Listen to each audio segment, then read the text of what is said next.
সুধী দর্শক শ্রোতা, আসসালামু আলাইকুম। নির্বাচনের দিনক্ষণ ঘনিয়ে আসছে।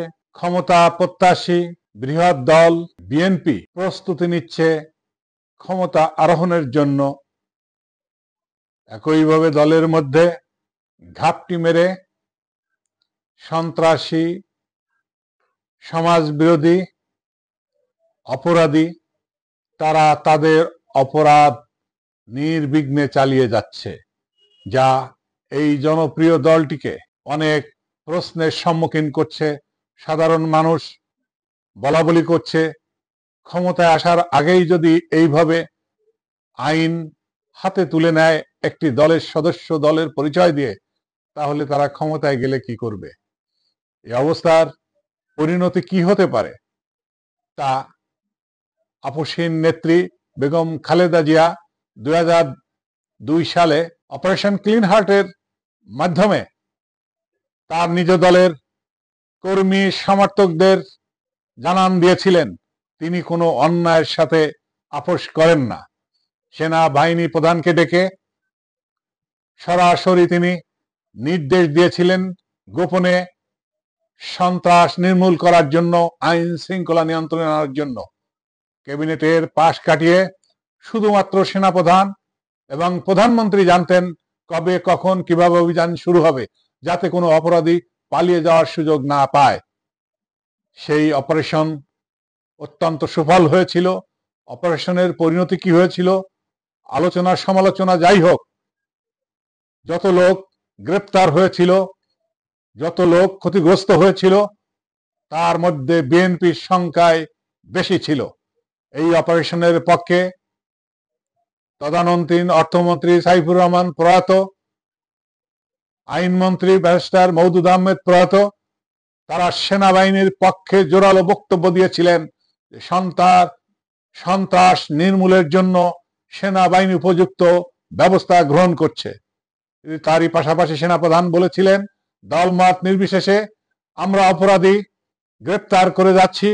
যদি আমরা অপরাধী গ্রেপ্তার করে সন্ত্রাস অপরাধ সমাজ থেকে করতে ফেলতে পারি, তাহলেই আমাদের এই শ্রম সার্থক হবে।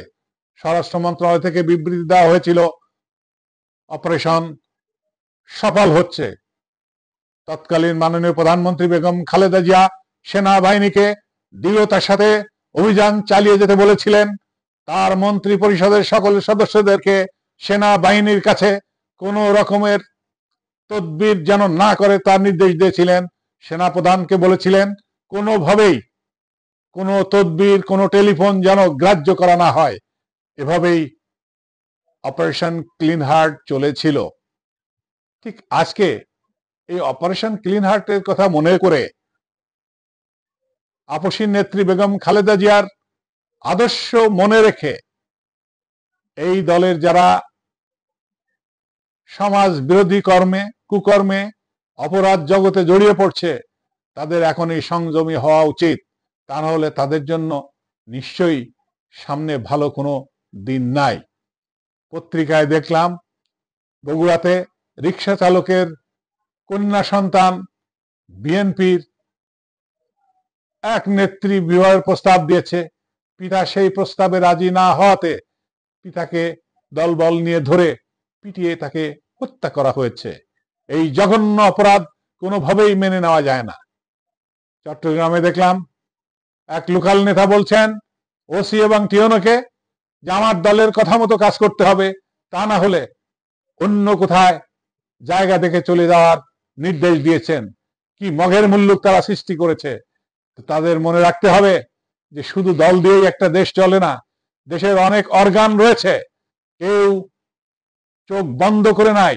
তারা সবাই দেখছে কে কি করছে, কোন রাজনৈতিক দল, কোন আমলা, কোন প্রশাসন, কোন সেনাপ্রধান, কে কোথায়, কোন সেনাবাহিনী, কোন পুলিশ প্রধান, কোন বিজিবি প্রধান, কোন কোস্টগার্ড প্রধান, কে কোথায় কি করছেন, সব মানুষ দেখছেন। কোনোটাই মানুষের চোখের আড়ালে যাচ্ছে না। যারা ক্ষমতায় যাওয়ার জন্য প্রস্তুতি নিচ্ছে তাদের তো আরো সংযমী হওয়া উচিত, তাদের তো আরো শৃঙ্খলার মধ্যে থাকা উচিত, মানুষের আস্থা অর্জনের জন্য প্রাণান্ত করা উচিত।